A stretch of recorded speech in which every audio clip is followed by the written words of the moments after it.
So welcome back, everybody, to the March 2024 edition of Lawyers Happy Hour. So thank you very much for joining us this evening.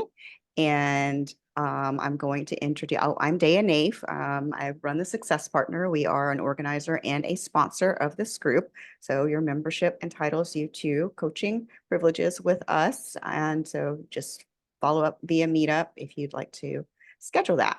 And today we have an expert who is going to talk about the expert trap. This is awesome. So Bruce Lefetra is our distinguished speaker.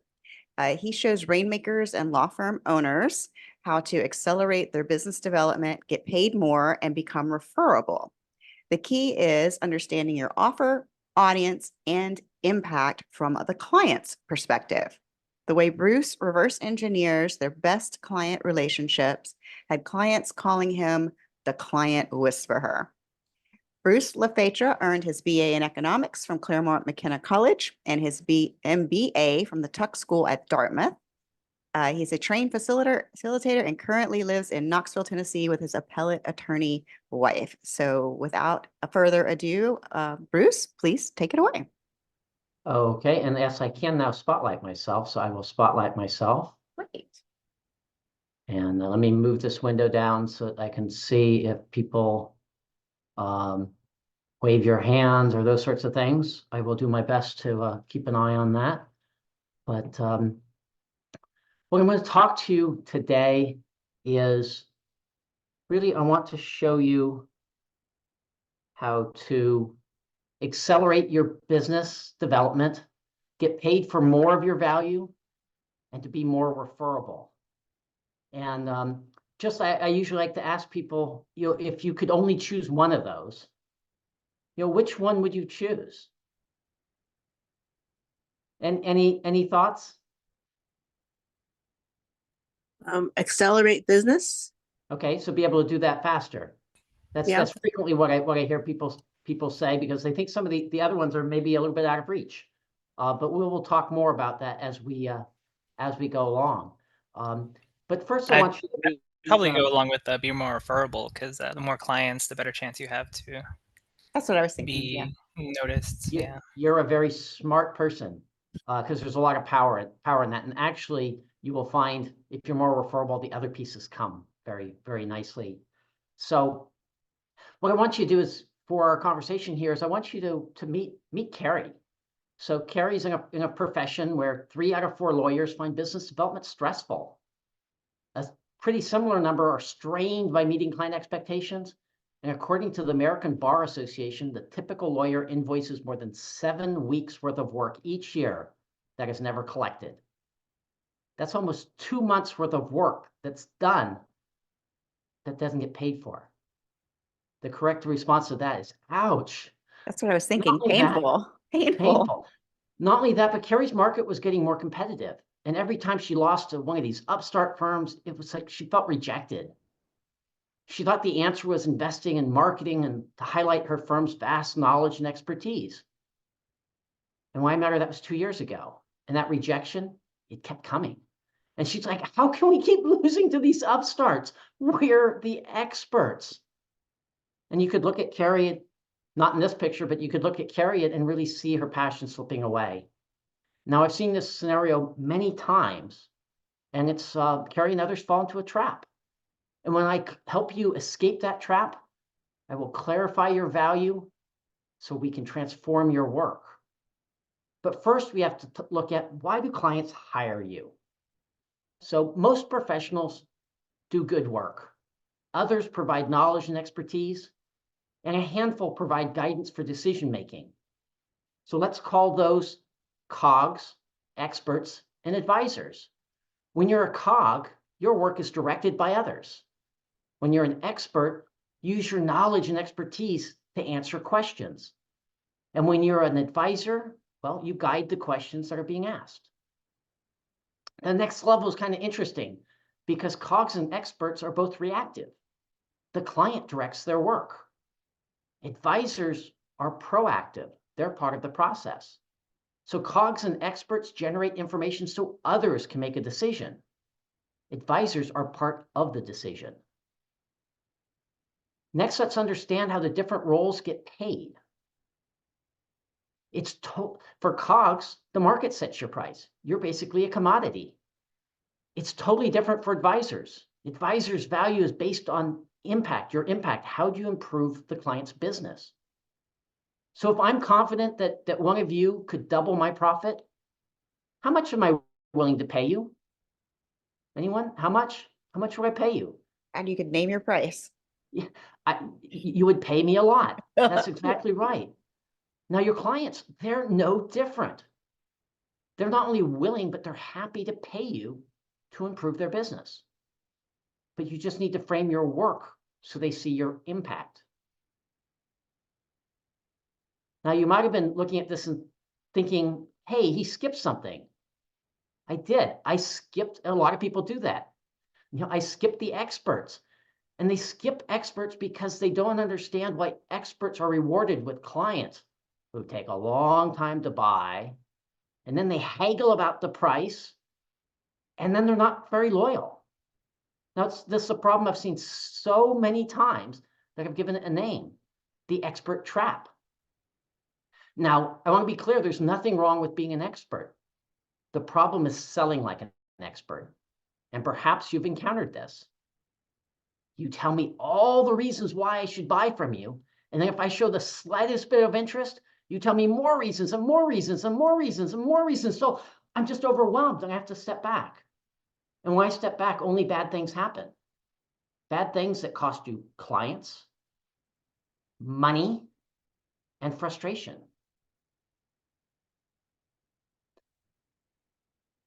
Now, as experts, of course, you don't see it that way at all. You think you did everything humanly possible.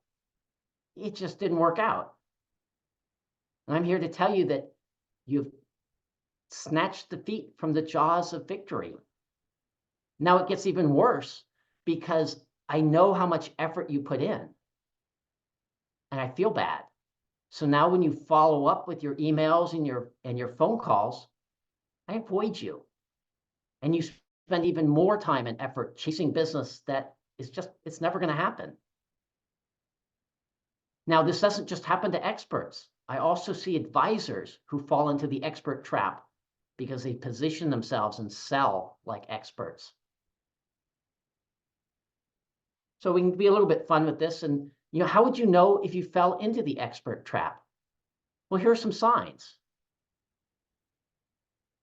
Your client relationships are transactional. Clients see you as reactive. Your expertise becomes an anchor that holds you back. And clients tend to challenge you on price. Those are all signs that you've fallen into the expert trap. So let's pause for a minute. You've covered a whole lot of stuff in a very short period of time.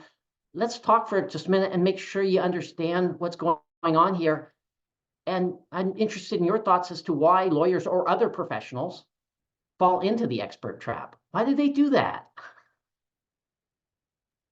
Well, Bruce, I mean, I think we spent all that time and money getting all these credentials, and we want to, and learn and honing our craft, spending hours and years and making a name for ourselves, and we want to be known in our specialty and our expertise, and we think that that's why people come to us. That's very, very true. And what I'm here is to talk a little bit about what you really want is to help clients, and you have to get them as clients first. Then you can actually use all that expertise. Other thoughts from either Maya or Ricci? Ricci? Somebody? Yeah, Richie.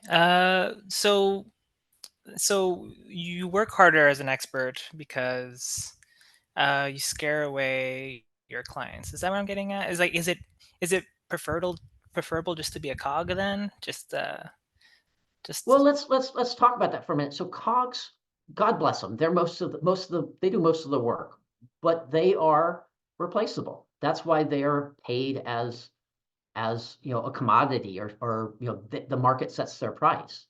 So if you just want to be directed, there's people that are happy to be a cog. You move up the chain a little bit with more knowledge and expertise, And now you have more value. The expert has more value, but they don't always capture that additional value. And then the advisor is in a proactive role where they're really valued on the impact on the business as opposed to answering questions. And so the trap that the expert gets into is thinking that expertise is more valuable than it is. It's replaceable. You may be answering really important questions, but there's probably someone else that can answer those questions. And you don't control your own destiny.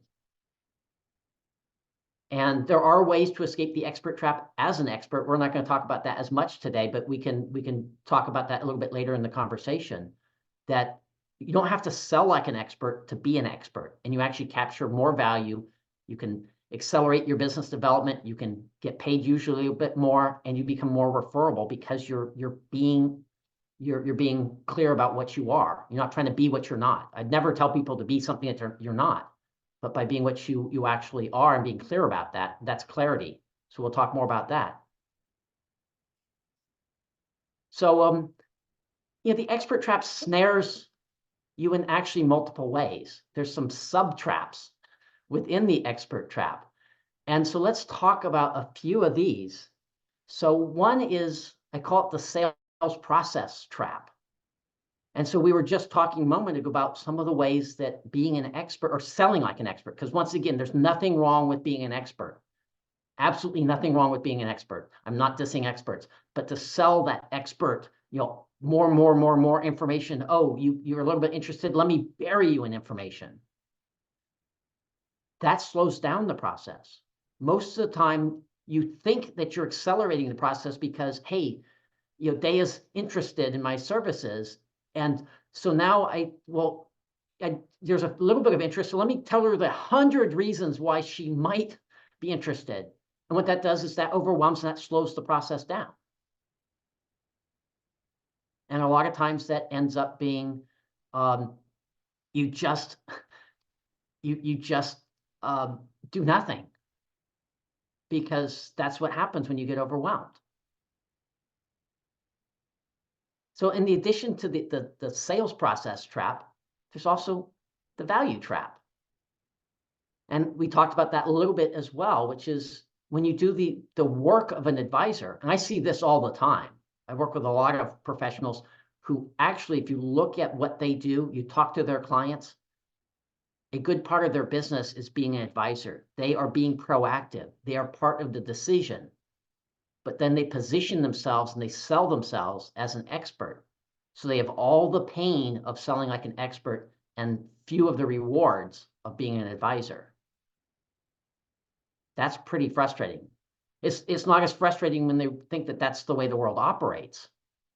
But when they start to meet other people that don't have that problem, or I name the expert trap for them, and then they're really frustrated because they realize what they've left on the table and the frustration, not just the money, but the frustration, and how many more people they could help and do their craft even better.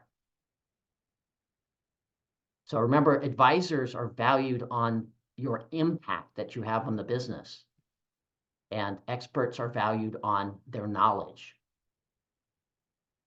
So there's one more trap I want to talk about, and that's the clarity trap.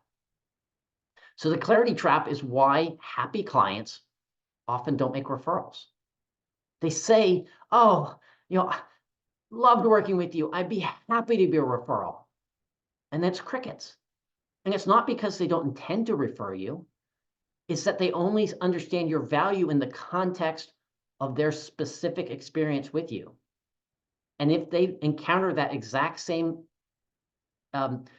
situation again, they will refer you in a heartbeat. But the problem is that particularly when you're in the advisor realm, situations are rarely the same. They're almost always different. And they're unable to abstract your value to be able to say, oh, Daya would be great in this situation. It's not quite what I did with her, but she would be great because I understand how she creates value and impact. That makes sense? One nodding head. Yeah. So So here's another one of my favorite examples of how being fuzzy about your value is I call a silent killer. And this is an actual real example from an introduction that an attorney gave at a workshop I gave last month. And so imagine yourself at a networking meeting, and this guy stands up. And so I'm going to read this here. My name is Joe Smith. That's not his actual name, but my name is Joe Smith. I'm a business attorney at Blather and Boggs, a mid-sized firm based in Silicon Valley, working with emerging and mature companies, typically up to $200 million in revenue. Early stage companies are in my blood. I have taught startup law at Santa Clara University's law school, and I founded a venture-backed health products company, as well as serving on an NYSE company SVP and general counsel. Yes, I have practiced for 30 years in corporate law, but more importantly, I've been in the shoes of your client, and I can bring my skills to their M&A, tech transactions, intellectual property, and business matters. So that is actual, with the exception of the name and the company name and his name, that is exactly what he gave. That's close to 40 seconds. And I won't put you too much on the spot about how much you remember, but how much would you remember tomorrow? Next week, next month? Not a whole Yeah. lot. It doesn't really differentiate him from anything. And I don't No, really have there's a a lot of clear, information. yeah, I don't Yeah, have there's a clear lot of focus. information in there that doesn't matter at this stage. Is the first thing I want to know what firm you work for? Maybe if you're Kirkland and Ellison, I'm a big, Fortune 50 company, maybe that matters. But otherwise, that's not the critical information. So let's compare that to what we workshopped in like 2 minutes live with him. So not even polished, but this is what we did. I'm Joe Smith. My corporate clients value my legal guidance regarding transactions and general business matters because I've stood in their shoes. I know their issues because I was a general counsel for a public company. Just over 10 seconds when I timed myself. It doesn't tell you everything you need to know to hire him. Instead, it draws you in asking additional questions. It's an opportunity to focus the conversation and tell stories. So after the first 10 seconds, the rest of the conversation is exactly what the other person wants to talk about. That's pretty memorable. Not only that, but it makes him seem like, oh, what of all the things he does exactly what I'm interested in. So that's clarity. That's getting rid of fuzziness and being clear. Does that make sense? Yeah, I see Maya nodding her head, not shaking her head. So at this point, let me just stop for a minute. And what about the expert trap as we've discussed it? You kind of rings a bell with you or makes you really think, what's caught your attention the most?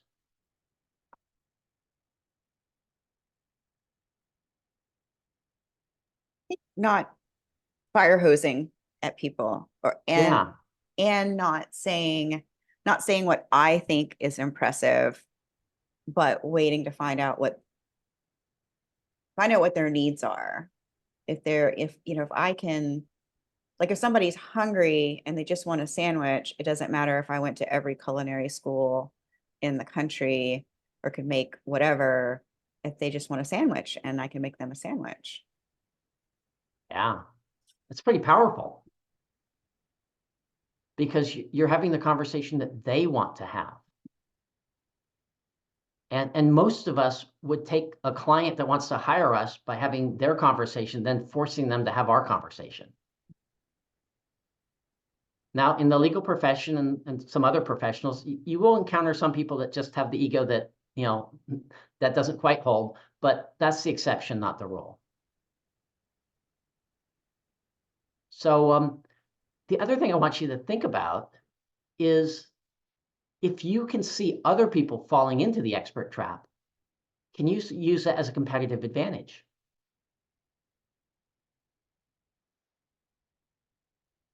I mean, if you know that they maybe have a relationship or they're looking at another firm that's going to bury them in the expert trap, how much better do you look if you can escape the expert trap, which we haven't talked about yet, but we'll get there. Sounds to me like the skill which really sets people apart and could help people avoid the expert trap is just very clear and simple communication. That's part of it. You have to have the right communication, because you can be very simple and clear and not relevant. And now you've shortchanged your opportunity very, very quickly. And so people that don't know how to be relevant, that's one of the reasons why they get trapped into the expert trap, is spewing, I don't know what you care about, so I'm going to tell you everything I could possibly do and make you pick it out. So I've buried you under, now you have to decide what's important, as opposed to me understanding your situation and coming to you with what is relevant.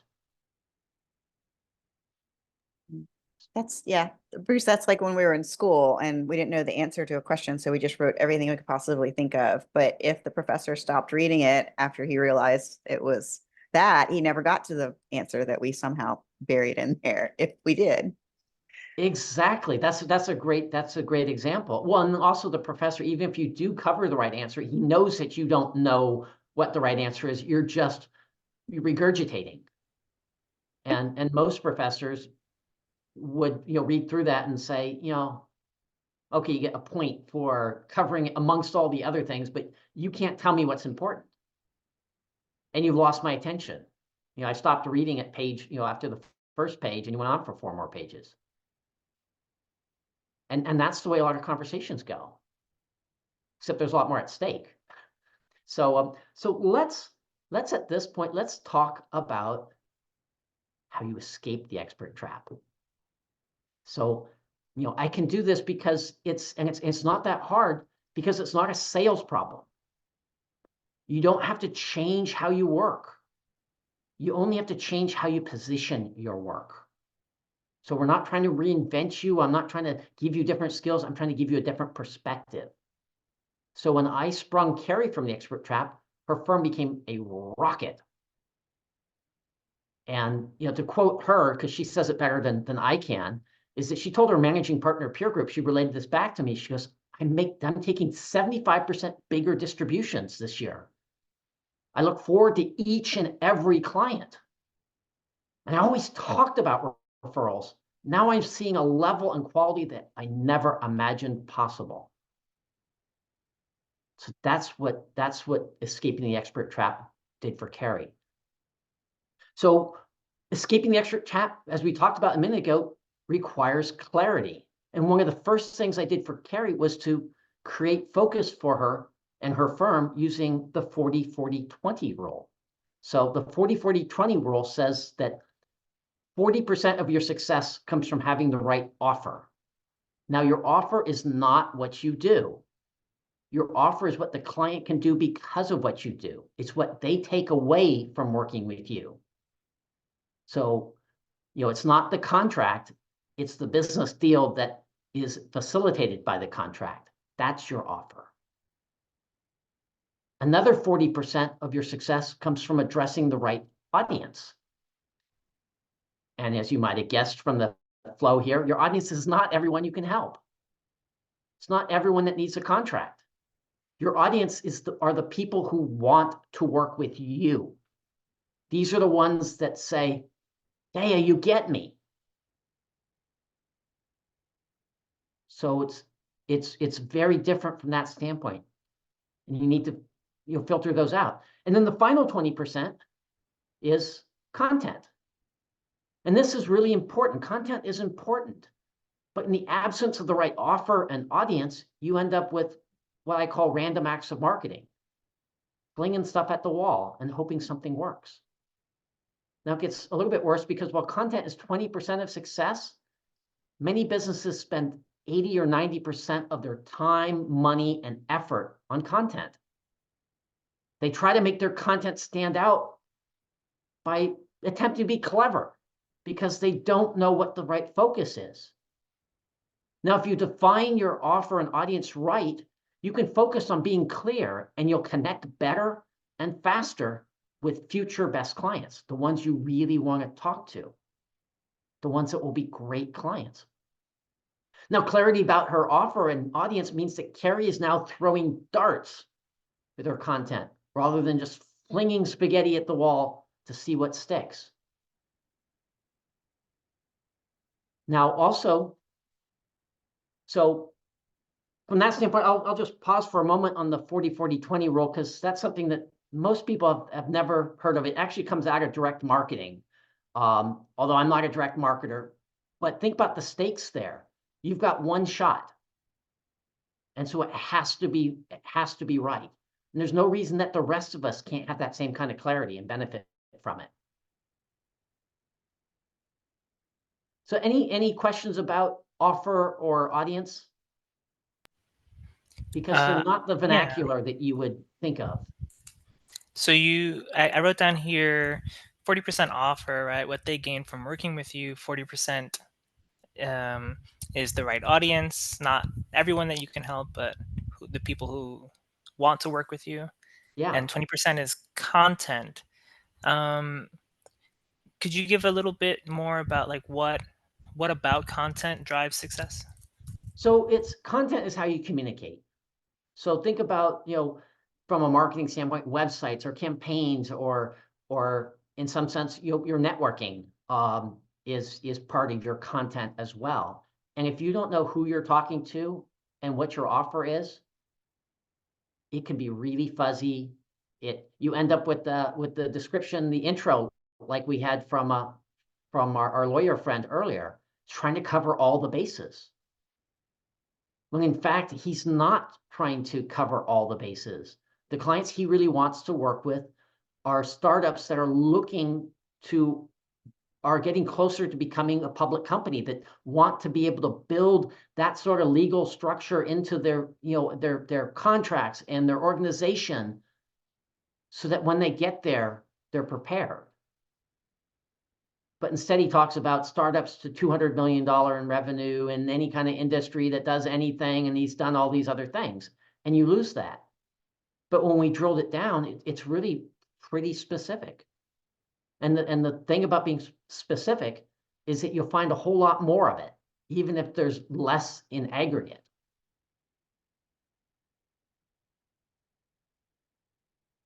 I taught my kids when they were young, they'd say, well, I'd never seen a red whatever kind of car. It was a Prius at that point, but the kids are a little bit older now, when Priuses were new. And you would say, oh yeah, well, let's look. And then all of a sudden we'd see lots of them. Never seen one before, but we just saw 5 of them this morning. Well, they were always there, but we didn't know what we were looking for. And so that's where the content hits, because that's what actually communicates with people. They don't see your offer or your audience. Your content communicates that. And if your content is all over the place, people think you're all over the place. And most people are looking for someone to help with their specific problem, which they think is unique.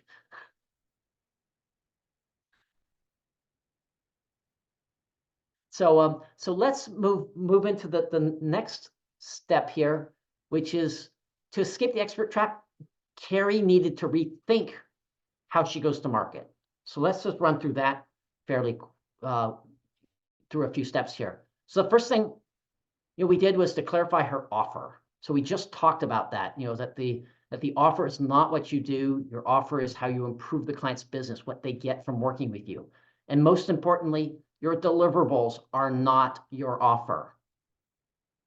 If you're a consultant, the report is not your offer. If you're a lawyer, the contract is not your offer.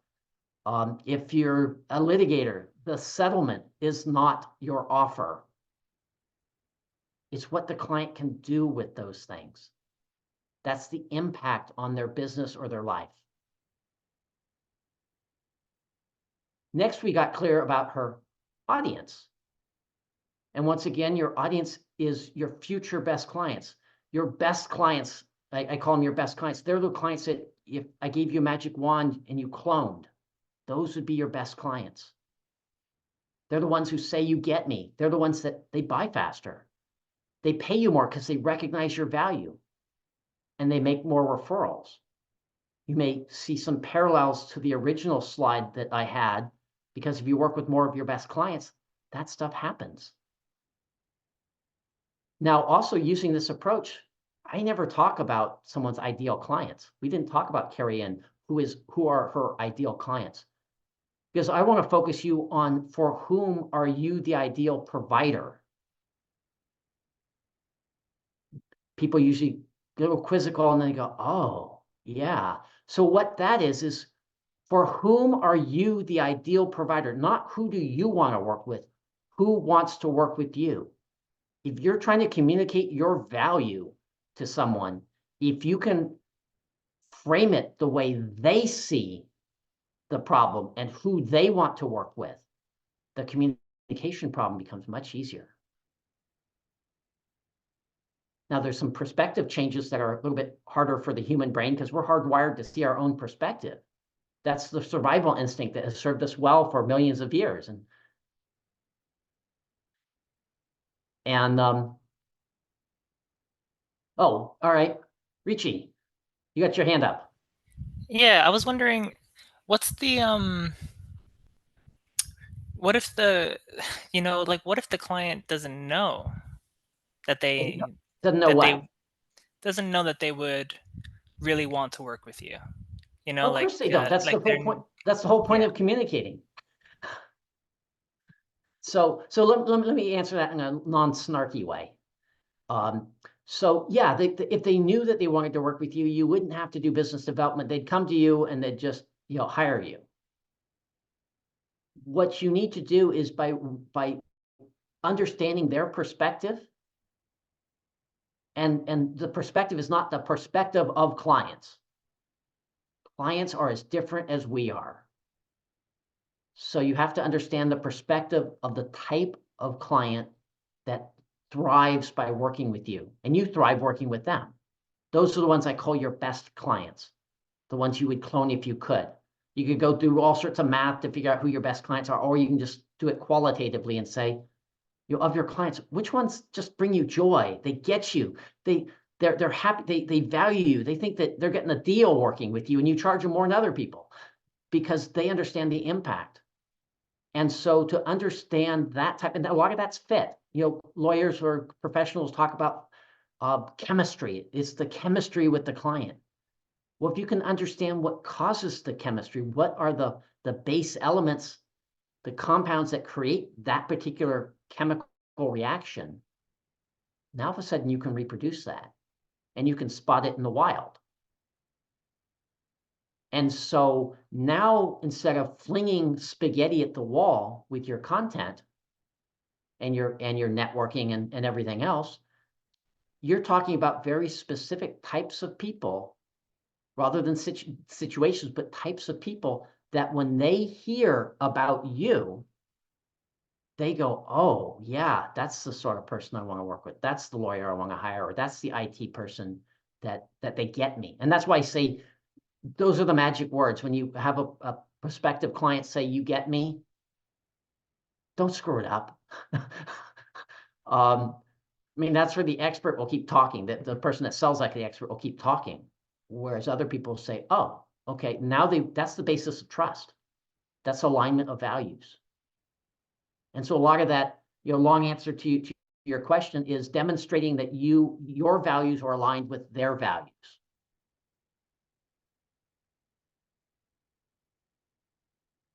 You look quizzical. Hear me? Yeah. Yeah, I'm processing it. I was thinking about like maybe an example. This I'm percolating it in my mind. Like if I were a chiropractor and my clients were 50s and active 50s and 60s somethings, like I could go on and explain like tennis elbow. Like I fix your tennis elbow like nobody else's and get you back in the game. But I'm trying to think about how to morph that, and that could I be have a better example for you. Okay, good. So this is generic as well, but it's a generic example. It's high touch, low touch. If I'm a high touch provider, whether I'm a chiropractor or a lawyer or a consultant, and you're a low touch client, it doesn't matter how good I am.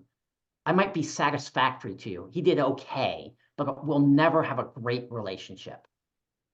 And because I'm high touch, so I have to explain everything to you. That's the way I operate. And you're like, I hired you because you've done this for 30 years. Will you just tell me what to do and we move on? And think about that in reverse. If I'm low touch and you're high touch, Dea, I've done this for 30 years. If you just listen to me, we'd be done so much faster, but you make me explain everything. And so that's a really easy way of seeing, and of course, there's 1,000 variations of that. So that be able to understand what it is about certain types of clients that click with you. Now, I'm assuming you're good at what you do. If you're not good at what you do, then you've got a bigger problem.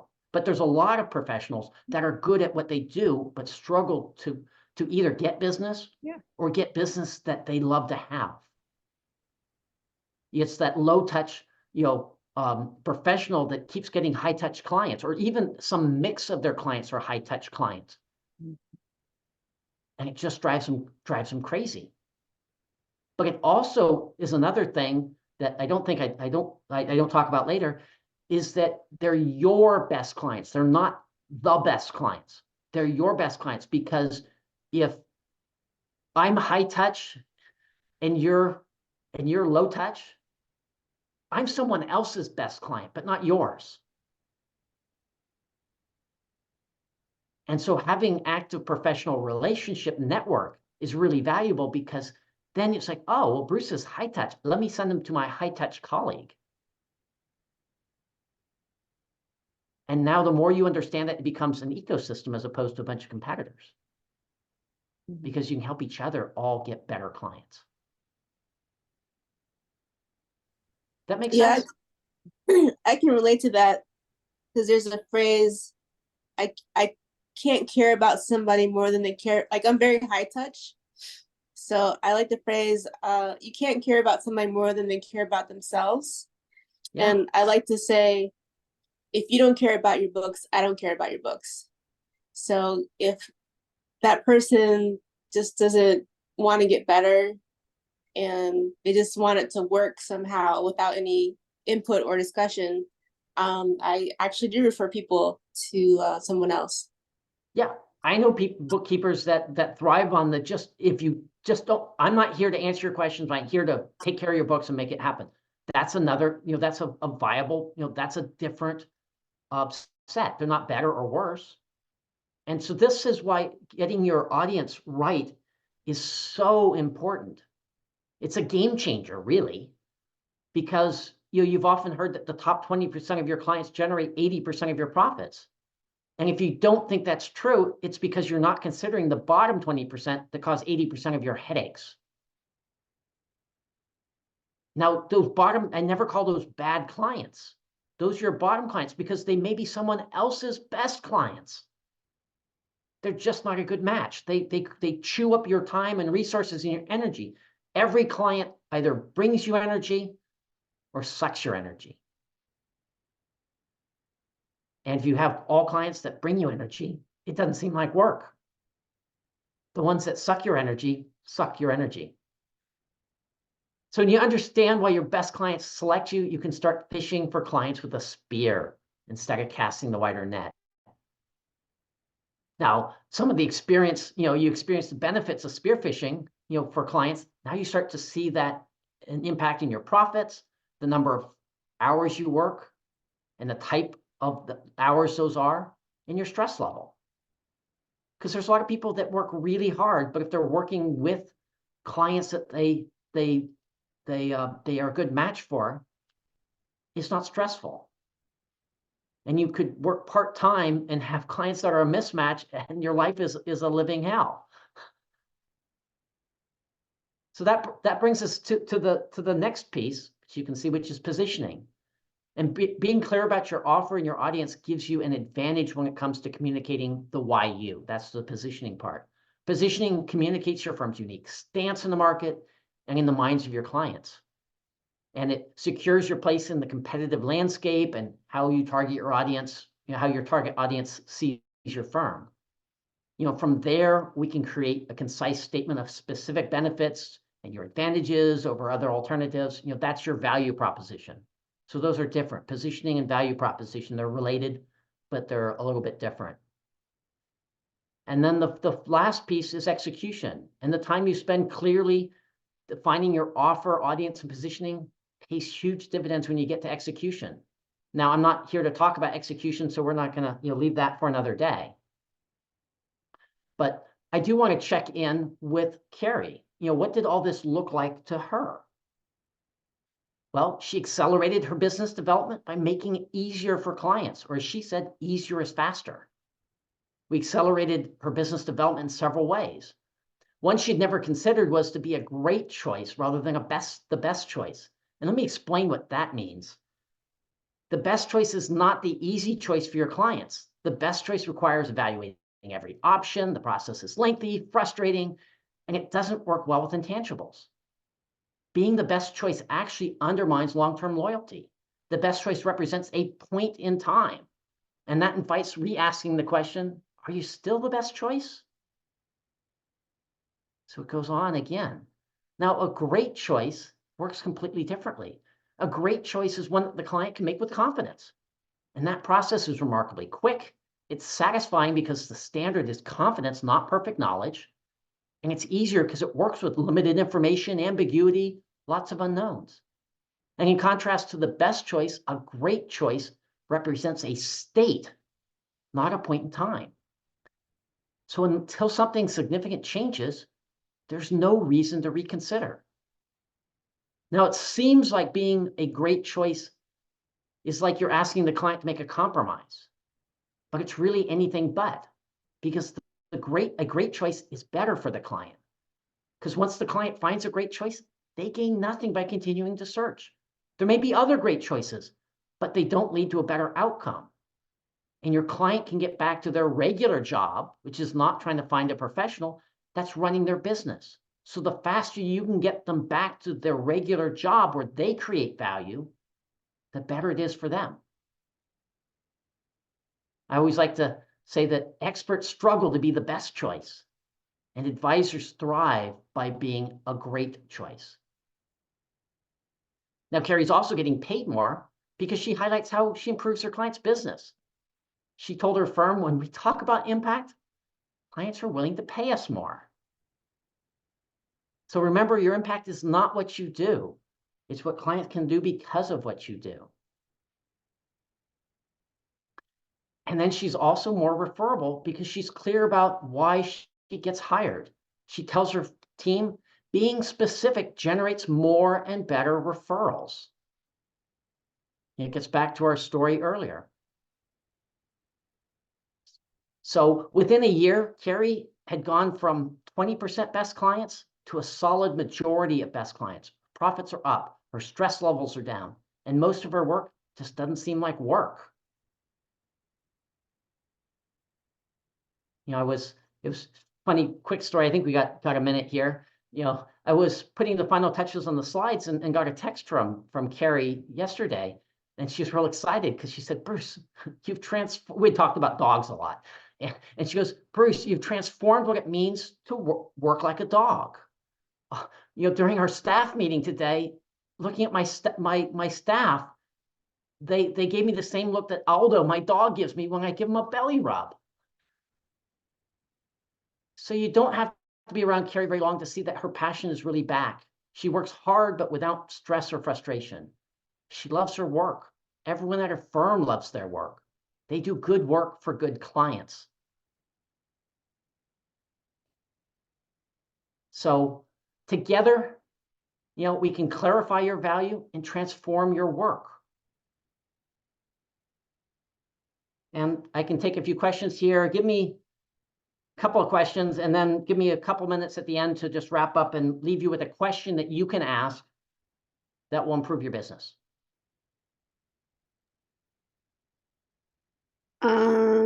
Could you talk more about being a advisor who is a part of the decision process rather than an expert?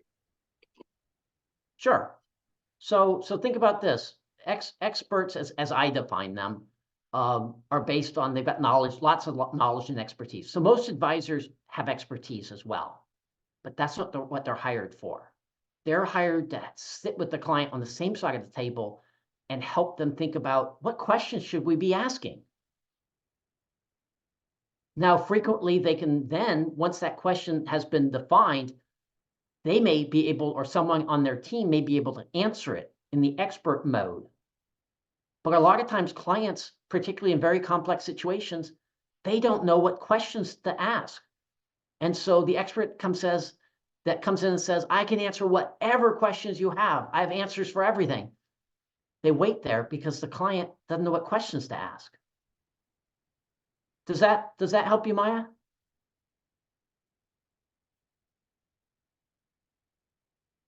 Is that a nod? I think that's a Yes, nod. I can't get to the mute fast enough. That's fine. But I'm not, when some people take this and say, well, I'm an expert, I need to become an advisor. Well, that's, in some sense, that's a different business. And not everyone wants to be an advisor. Not everyone has the personality, the skill to be an advisor, because an advisor works in areas that are unknown. They're not working in defined, they don't have as many guardrails. They're not waiting for someone to tell them what to do.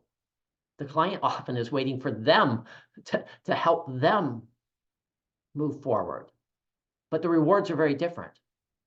And so my goal is to help experts, and we didn't talk too much about this, how to help experts escape the expert trap by being experts and not falling into the trap.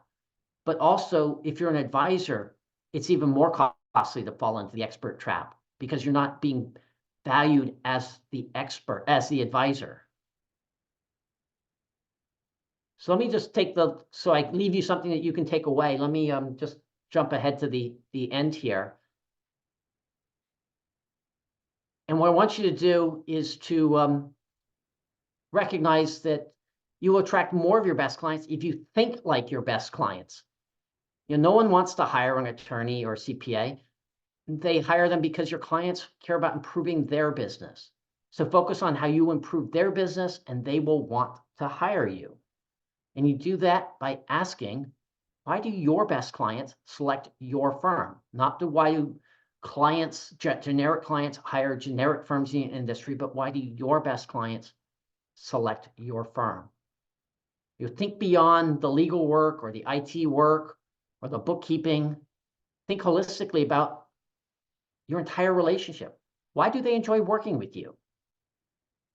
How does understanding their business make you more valuable to them?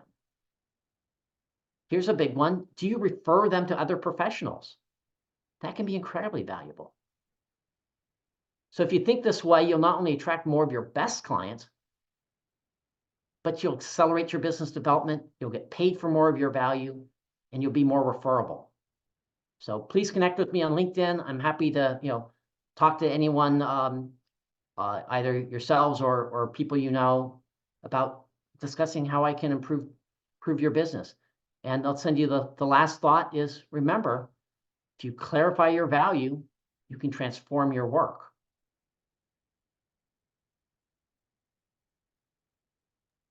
That's great, Bruce. I really appreciate that. So definitely the notes I took, like find out why my best clients select me.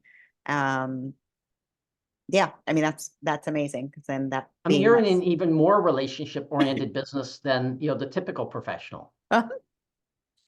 Yeah, it's very personal, and it is finding that right fit. So, Good. yeah. Well, thank you again, Bruce, for speaking. Thank you, Maya and Richie, for coming tonight. So this is our Lawyers Happy Hour, and we do usually meet the first Thursday of the month. So we have some additional great speakers coming up. They're all posted on the meetup and on LinkedIn. So wherever you found us to be here tonight, keep tuning in. And thank you to everyone who listens to the recording. Yes, exactly. Everybody who catches the replay. So, all right, that's it. It's a wrap. Good evening, everybody. Thank you very much.